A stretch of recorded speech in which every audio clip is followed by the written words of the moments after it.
Welcome to our Construction Safety Thought Leadership interview. We'd like to thank our two sponsors, Dunlop and Armor Guys. Empowering the world's workforce to get the job done safely is what we do. Building industry-specific work boots that exceed customer expectations for comfort and durability and consistently outperform safety requirements. The Kyorine Pro 00-840 is an 18G ANSI A4 cut-resistant glove that has proven to be reliable for a number of trades across the construction industry. It offers excellent dexterity and tactile sensitivity, allowing workers to do their jobs with ease while keeping their hands protected.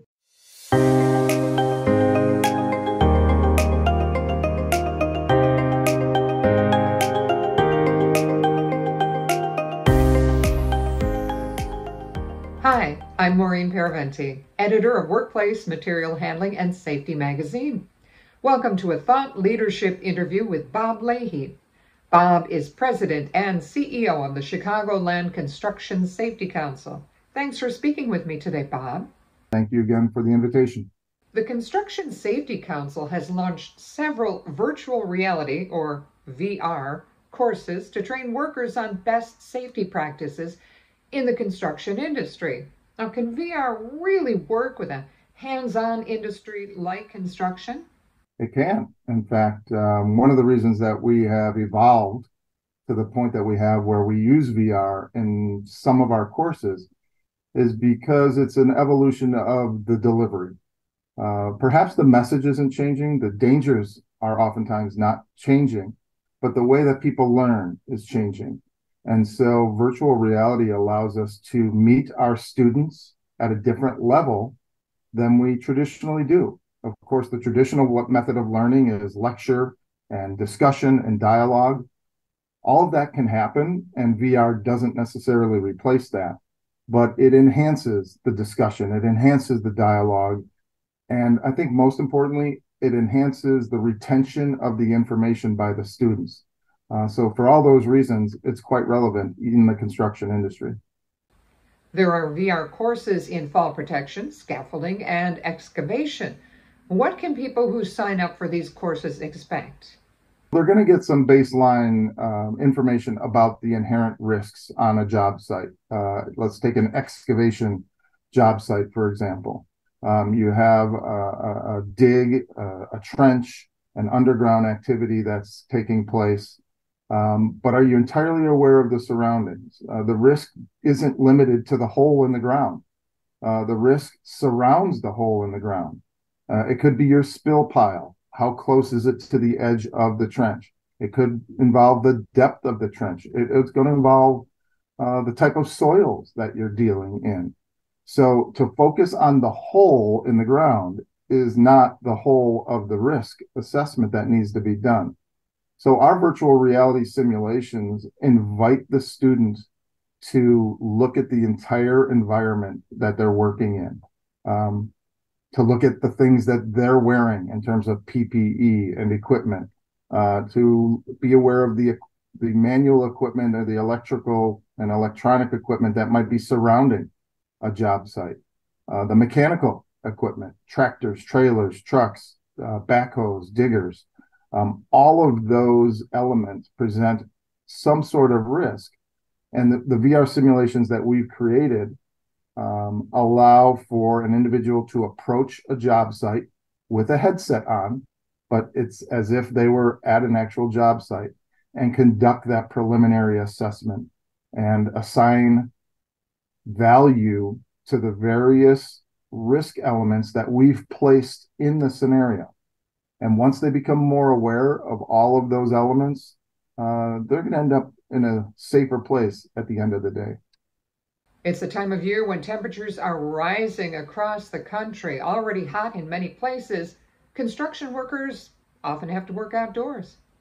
Are most employers taking steps to prevent heat stress, or is there a tendency to respond to it after it occurs? Yeah, I think we're getting people more ahead of the curve, perhaps because the environmental climate issues are at our forefront a little bit more, because we're hearing so much about it. And it isn't just that we're hearing about it, we're actually feeling it, right, on our skin and in our work environment. So because the construction industry is very much oriented towards outdoor work, the element of heat stress in the summer and even cold stress in the winter is real for people who work outdoors a vast majority of their time, as construction workers do.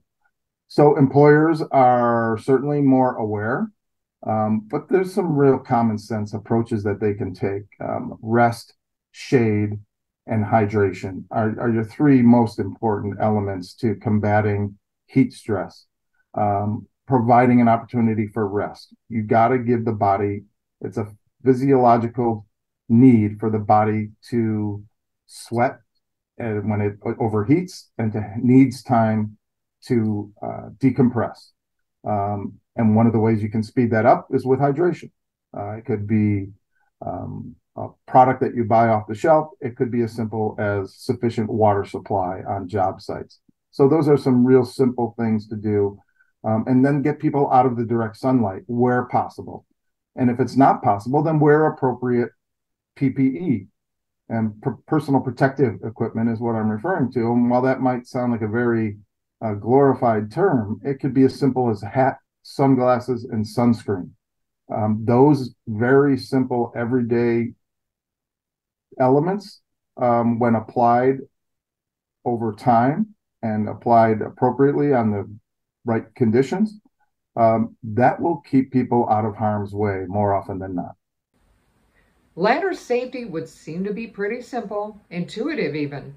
Yet every year there are many worksite injuries involving ladders.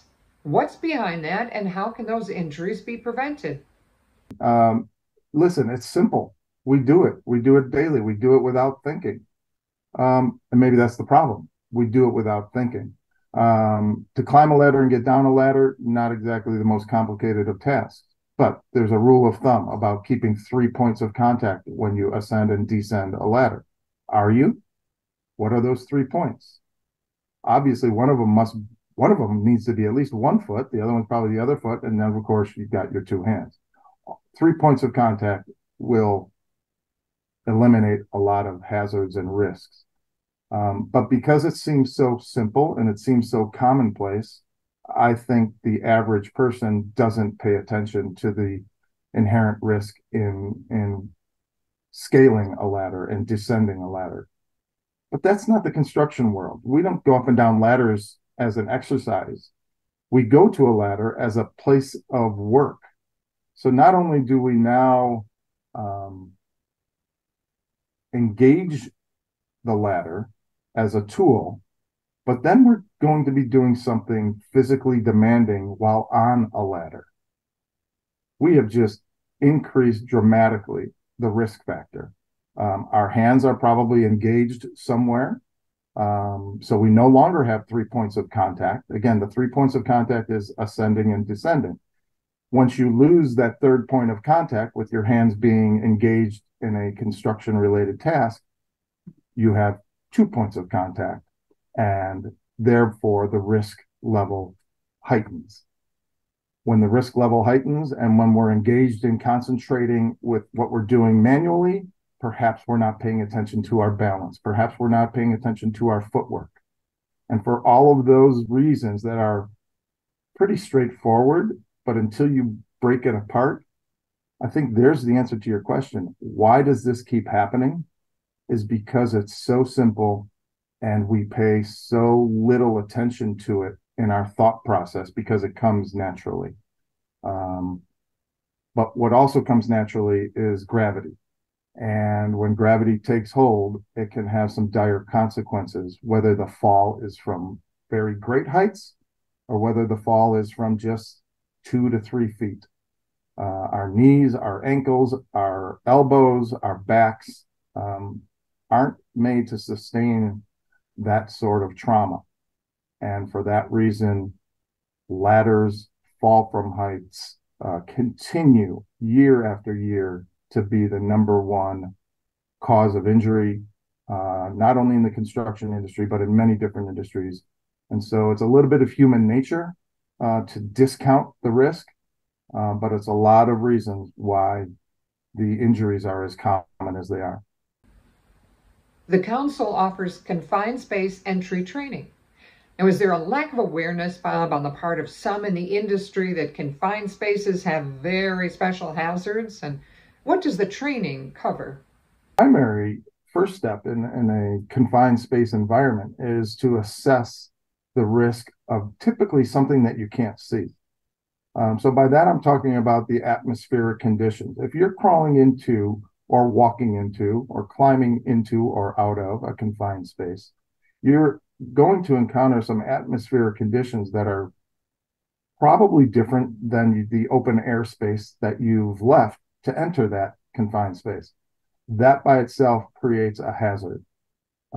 So what our training covers is an assessment of the atmospheric conditions of a confined space, because that will injure and can prove fatal under some very extreme circumstances. So don't go into space that you're not sure is safe to go in and breathe. Secondly, don't go into space that you need to assess for your manner of escape. Whether it's depth or the dynamics, for example, of a sewer system, don't have a way out, or you should have a plan for a way out, is the other way of saying don't have a way out. Have a plan for a way out, because unforeseen conditions will come up. And when they do, you want to have some forethought into what you're going to do and what your coworkers are going to do in an emergency situation. These are situations that are high risk and very fast moving. So an effective safety plan for entering and working in a confined space is absolutely critical. It's not only critical because the standard says so and the law says so. It should be part of an employer's work plan on a regular basis. And that too will help keep people safe, allow them to do the work that they need to do, but more importantly, allow them to go home every night at the end of their shift. The Chicagoland Construction Safety Council, in partnership with Northern Illinois University, is one of only 26 OSHA-authorized education centers nationwide. You can learn more at buildsafe.org. That's easy to remember, buildsafe.org. Thank you for watching. The Kyorine Pro 00-840 is an 18G ANSI A4 cut-resistant glove that has proven to be reliable for a number of trades across the construction industry. It offers excellent dexterity and tactile sensitivity, allowing workers to do their jobs with ease while keeping their hands protected. Empowering the world's workforce to get the job done safely is what we do. Building industry-specific work boots that exceed customer expectations for comfort and durability and consistently outperform safety requirements.